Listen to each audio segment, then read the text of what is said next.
So today we're going to talk about, today is going to be all about digital equity. And I know a lot of people in this room come from more of a hardware and infrastructure background, but hardware and infrastructure is a key piece of digital equity is the access piece, making sure that everyone has access to a strong internet connection.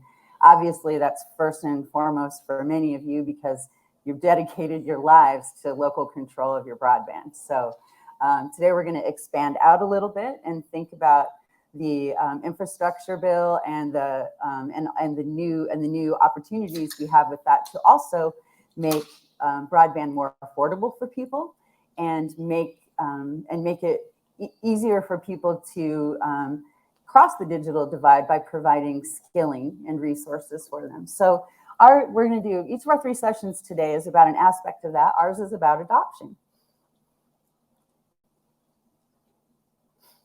So when we talk about digital inclusion, like I said, we talk about these 3 pieces: adoption, access, and affordability.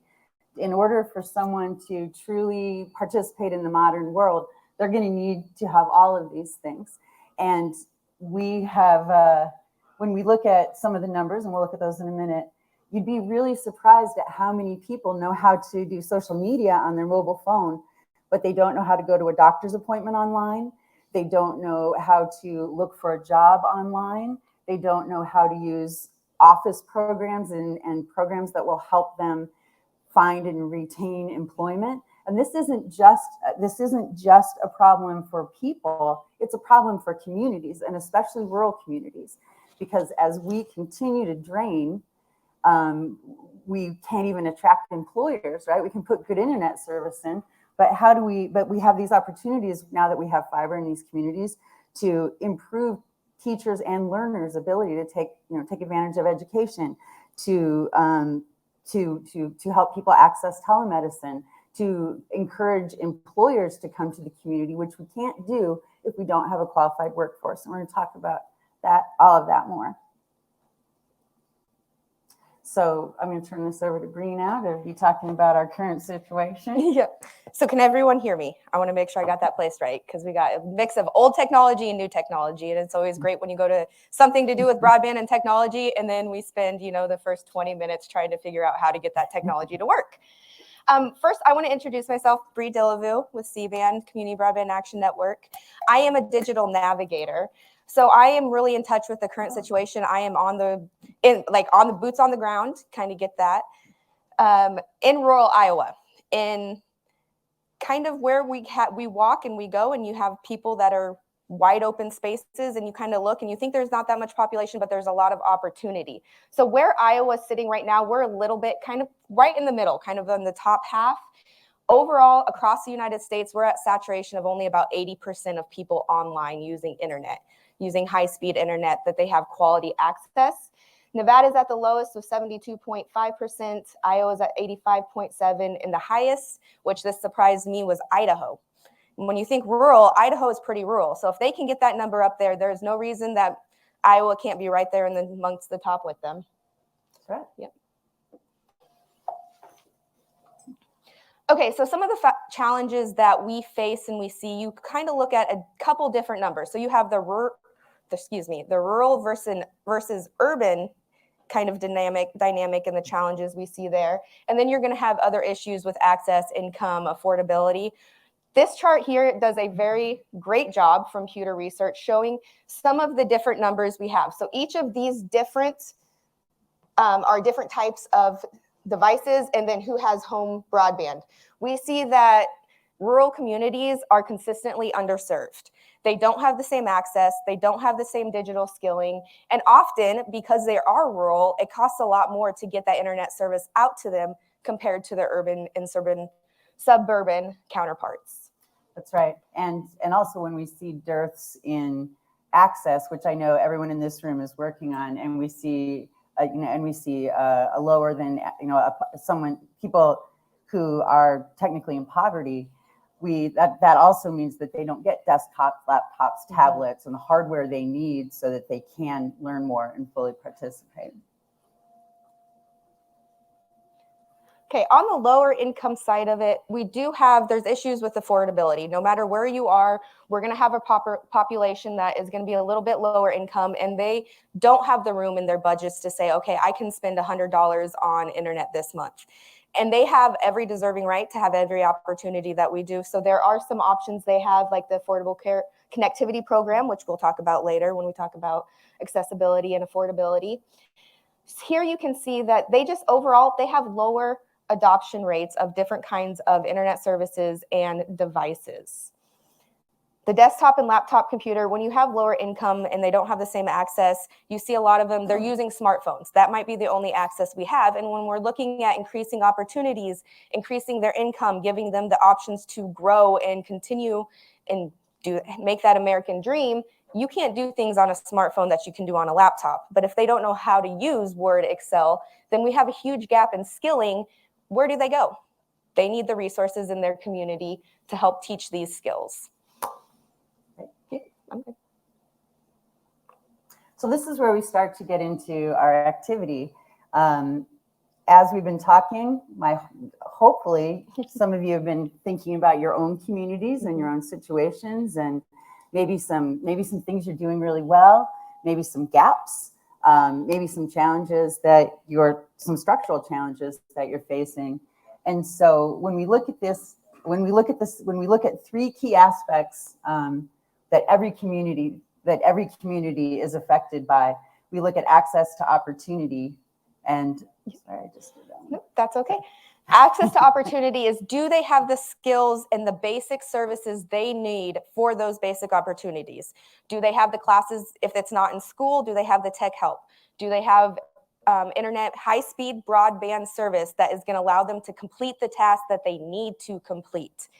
Do they have opportunities for businesses to come into the community? Because when we're talking about rural Iowa, even urban Iowa in general, the Midwest, we want to bring jobs and people to our areas and the young people. Giant metros. Yes, outside of the metros. Like, we want people coming to this area and we want it to prosper. So we need to look at those opportunities that we might think it's super simple. There's internet everywhere. A lot of us take it for granted that we can just call up whoever our service provider is, but a lot of people can't do that.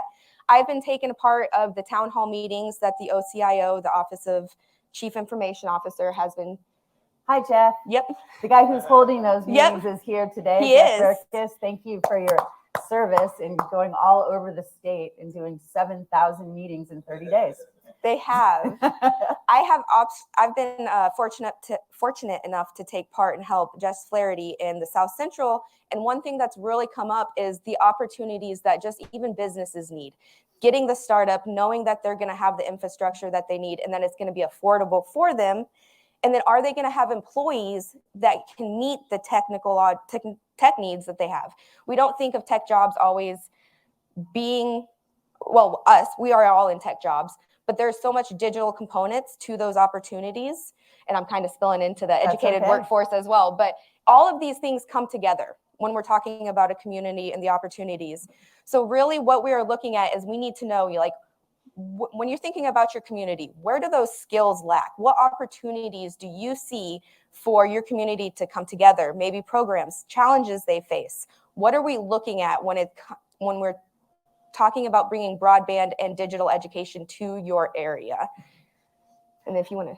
Yeah, and so as we're talking, you guys, there are pads and pieces of paper. There are pads and sticky notes. If you could or would think about your communities and think about challenges that you have, things you do well, opportunities that you wish you had or might be trying to take advantage of. And we are going to put them on these idea boards over here. So anytime you want to pick up your piece of paper and start writing, you can. And before we all get up and start moving around, I know we should have put the one where you move around last, but that was just planning. But I want to touch, and I have touched on it before, on telemedicine, because the National Academy of Medicine last year put out a huge report, and a key finding from that was that 55% of preventable hospitalization or mortality in rural settings is strictly due to lack of access to specialty care.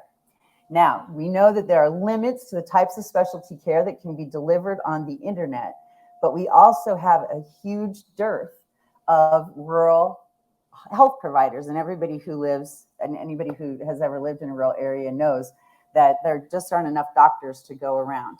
So, I live in a rural area in northern Michigan. I have Blue Cross Blue Shield for my insurance, and there's so few providers up by me that Blue Cross Blue Shield lets me use their system to go to a teledoctor for free.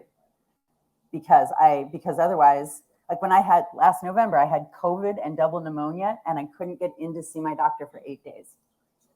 So, and I needed antibiotics to get rid of that pneumonia, but I got online because I'm technically skilled and have a laptop, and I was able to get antibiotics delivered to my house within 8 hours. And then I was able to get well and not be hospitalized. So there's lots of anecdotal things that you can probably think of yourselves. Times when, if any of you have lived in rural areas, times when that would have been handy for your kids for strep throat.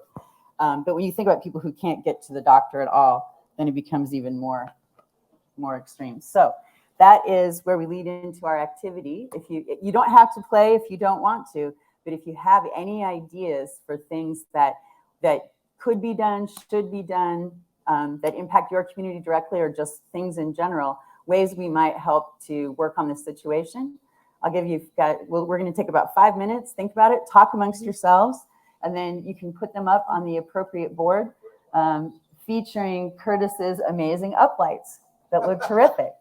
So we'll just take about 5 minutes and do that.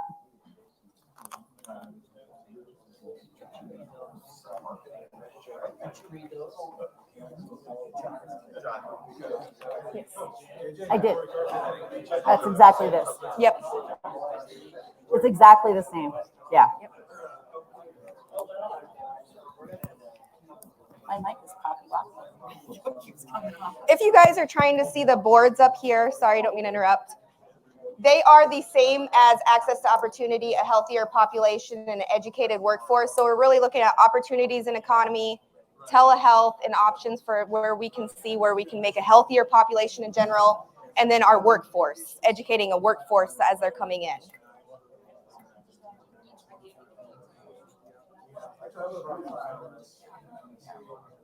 I think they're right over that way is where they were. Yeah. How's it going? Nice to meet you in person. Really good. Our one in Lamoni was absolutely awesome. Clarinda last night was pretty good. And digital skills is becoming a hot topic in a lot of them, actually. And then accessibility, that's what I've noticed. But Jess is doing an amazing job. So she is. So you guys learned a lot from what you can tell so far. I'm sure you guys have tons of information coming in. It's the urban meetings haven't been that well attended, but the discussions are really good. Okay, that's good.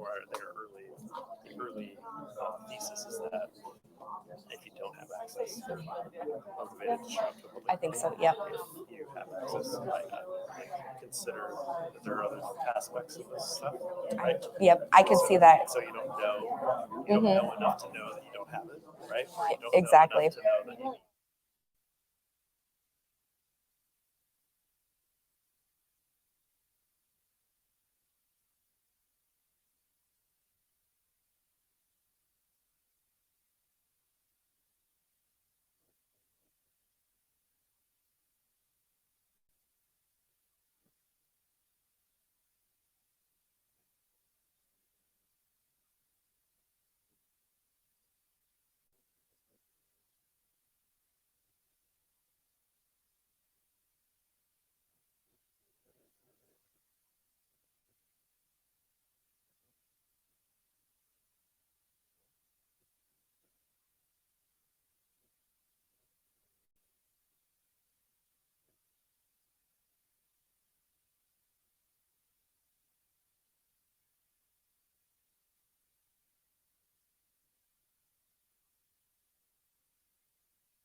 Hello.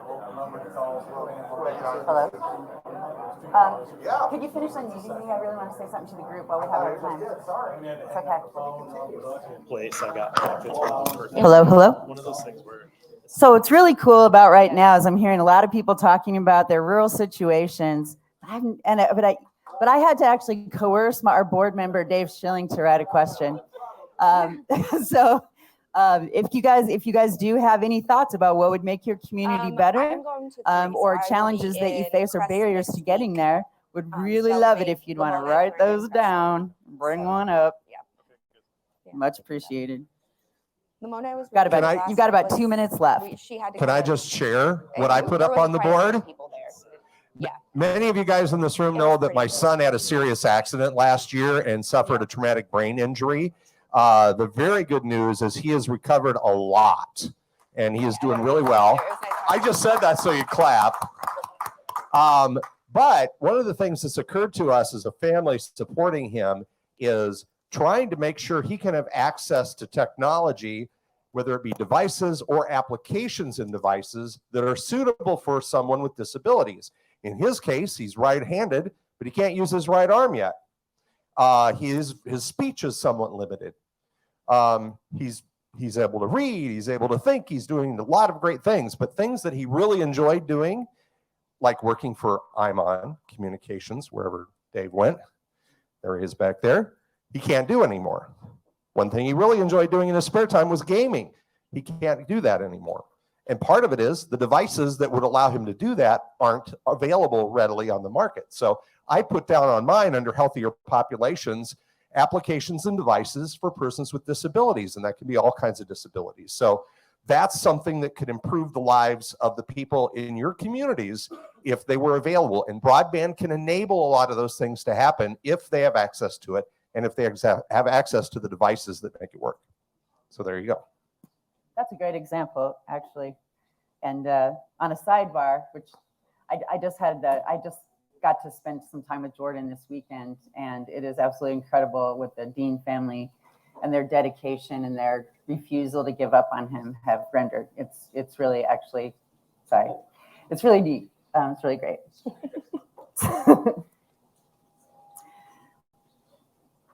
All right, make sure we're okay. So what is a digital navigator? I introduced myself as a digital navigator. It is just what the word sounds. I am here to help people navigate their technology needs, whether that be through help signing up for the Affordable Connectivity Program, see if we can get their internet service a little bit cheaper if they do qualify, getting them connected to the correct device. Maybe they don't realize what kind of device they need and they're trying to fill out job applications and create resumes on a smartphone. If anyone's done any kind of hiring before and you've seen someone submit something from a smartphone, usually it's full of autocorrects and it's just hard to read. Skills of that nature, down to offering classes and in-person one-on-one help. The in-person and one-on-one help is probably the biggest benefit that we can provide to our community. It gives them the trust and the ability to come to us and say, hey, even though I might be a little older or I want to learn this skill, takes a little bit of that away. And we're not trying to force them to learn online when they already may not have the skills to learn online. So being there and being local is very important to being a digital navigator. I have got to work in South Central Iowa. I have been doing it for about 6 months, and the reception we've had has been amazing. Everyone has some kind of skill, whether it be smartphone, computers, or tablets that they want to explore. And that's what digital navigators are put in the community to do. They may have different titles, may work with libraries, different organizations, but they are around and we are here to help. So Bree, could you just quickly, I know if you haven't heard, if you don't know how digital navigation works, you might think Bree just like drove into town and put a sign up. But you want to talk a little bit about how digital navigators embed in communities? Yeah, so we work mainly, it's a lot of community outreach. You need to know your community, know what your local organizations are that are the pillars of your community. Usually it may be a senior center, might be a local community college, could be the library. The libraries are the big ones that we usually work with because prior to this, they were kind of that outpost for any kind of digital skills. Didn't have a computer, went to the library, need something printed off, went to the library. Social service agencies, so we do a lot of connecting with them to see where their need is. So one community, they may have a huge need to get people into the workforce and do some digital skilling that way. You may have another community that has a large senior population and they need help setting up their tablets. They just need help FaceTiming their grandkids kind of situation. So it really depends, but it's making those connections and gaining the trust of the community. So it's not a individual project by any means. It's working with ISPs, it's working with the local organizations to bring that ecosystem together. Because if everyone's not on board and you don't kind of have this ecosystem of trust and support, it's going to fall through. We all seen that. Money comes through, you have a program. Once that one person leaves, who's going to support the program and keep that going? That's always a question we're asking. So it's very important that you are in the community and you are working with them as a group to create an ecosystem. And it's good that you mentioned ISPs, because ISPs are, one second, I'll finish my sentence and then we can go to your question. So one key role for ISPs to play is helping us identify places in the community that we can look for people who are eligible for the Affordable Connectivity Program, but maybe haven't signed up yet. That funding currently is set to run out sometime near the end of 2024. Hopefully it will be renewed. But right now, less than 30% of eligible Americans are actually signed up for it. So that means that if you're tribal, there's a $75 you're not getting. If you're not a tribe member, there's $30 a month off your internet. And most of the major carriers have even created internet plans scaled to that lower rate, potentially because when the money runs out, maybe they won't lose as many customers. I don't they're a black box to me, but in other words, ISPs really can benefit from partnering with digital navigators that way as well. Question in the back. Yes. Yes, Ms. Kita. I was just wondering, I really appreciate all that you're saying about being embedded in the community and all of those different organizations. I know that one of the things that we deal with at the Utilities Board has nothing to do with broadband necessarily, right? They're not calling us about broadband, but they're calling us about talking to their legislators, making a complaint, and they don't know how to even use an online form. I'm wondering if there's anybody creating a list. You know, when we're looking for translators, there's a list in every community of where you can find a translator. Same sort of thing. If there was somebody gathering that information for us so that we could You mean where digital navigators are available? Yes. And So what we could help them programs find resources. We try to send people to the library or whatever, just like you're saying, but we would definitely benefit from knowing where those folks are. That is a great idea and a great resource, and actually kind of dovetails. It's almost like I fed it to you, but I didn't.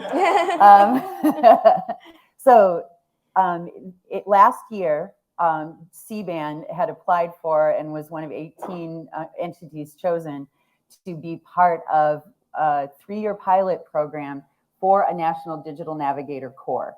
A digital navigator is a brand new thing. I hope there are other digital navigators in Iowa. We have only been able to find ourselves so far. But to that end, we are working with Lead for America and AmeriCorps to place digital fellows, just like when you have an AmeriCorps fellow from any other discipline. A lot of you might know them from ag or from community development or leadership. We will have digital fellows that will become part of what they're calling the American Connection Corps. And they have asked CBAN to be what they call conveners for them in Iowa, where we will help them identify communities who are interested in having digital navigators placed in their communities for 1 year, whether that's a county or a city, or sometimes there's one that we know of this year that was literally just like the small businesses in the community because they were all that was left, and they thought that was really important. So this is only the 2nd year of the AmeriCorps program, and we're really, really honored that they've asked us to help them. The application period is open right now, and it closes. I think it's April 21st officially, but we can go longer than that. But we are still hoping to identify at least 2 additional communities to place digital fellows in. And we actually also will be convening a couple of digital fellows in northern Michigan, which is closer to my home stomping grounds. And CBAN's goal is to be able to create our own digital navigator core for Iowa. And that's also AmeriCorps' hope for us. So if anyone is thinking along those lines, we're the people to talk to right now, or at least for one option. And I will say, as far as like having an asset of some form where we can say, here's some resources for you guys. When I'm out in the field and anything I'm doing, I'm trying to gather those, but it is very much still like you go to the library. And even when you go to the librarian might not be able to help you. So any resources, if you guys have resources of that, you know, that anyone's making use of in your communities, I'd love to know about that too, because if I could put together an asset and say, hey, here's some things that we know we have or some people you might be able to contact, that is a starting point to get us going to when we have more fellows, we have more digital navigators, and we can just keep growing that. Yep. So I'm going to just talk just a tiny bit more about the program, if anyone, so that you can go tell all your friends. So the way it works is a community says, I'm interested. And then they'll go to the Lead for America website and they just fill out a form that says, I'm interested. It's not a commitment. And then Lead for America contacts them. They talk about whether it's a good fit. That we get involved, and if you get selected for an interview, thanks, this is a little loud. If you get selected for an interview, then we all go together. And then if you choose to have a digital fellow in your community, your community drives the priorities. Your community gets what they need from that digital fellow, but we will take care of all of their training, their lead management system. We will provide ongoing training. We will provide resources for them to be successful, and we will end up providing the same resources minus device support that we are receiving from the National Digital Inclusion Alliance and Google.org. So what happens is if you have 1 year with a digital fellow, you're not spending 9 months figuring out what they're going to do. You can hit the ground running because we got it. So that's just a little bit about that. And applications are open now.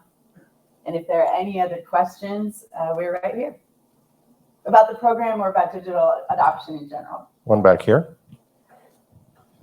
Good afternoon. Have you thought about trying to marry this onto the high school silver cord process, at least in Winterset? They have to do some work release before they can be paroled. So I think that would be, and a lot of these kids have really excellent skills. So Yeah, as a matter of fact, we have, we're working with the area, you should probably do it. Yeah, the Green Hills AEA, Area Education Assistant. So actually my background, before I was in this position, I am a teacher by trade. I taught middle and high school for 5 years. And that was not only the students and getting, getting the students to a position and giving them some experience, because I know a lot of high schools do require some form of like community service, or they have to have some kind of involvement, that we've looked at maybe training a trainer kind of thing, get in there, and then they could be kind of a tech support for their community and do some community work that way. Also, retired teachers. There's a lot of retired teachers around that would like to volunteer and help out, and that's another good resource as well. I would like to know more about that. Yeah, So if anyone has any information, because I know every school is different, they set their own curriculum, they set their own standards for graduation and whatnot. It's kind of across the board. But if anyone has any information, send it my way, and I would love to talk to the schools about that specifically. Reebok business cards. I did, yes. I have plenty of those. Are there anybody else? Wow, we were really thorough. All right, well, thank you all very much. We appreciate your time.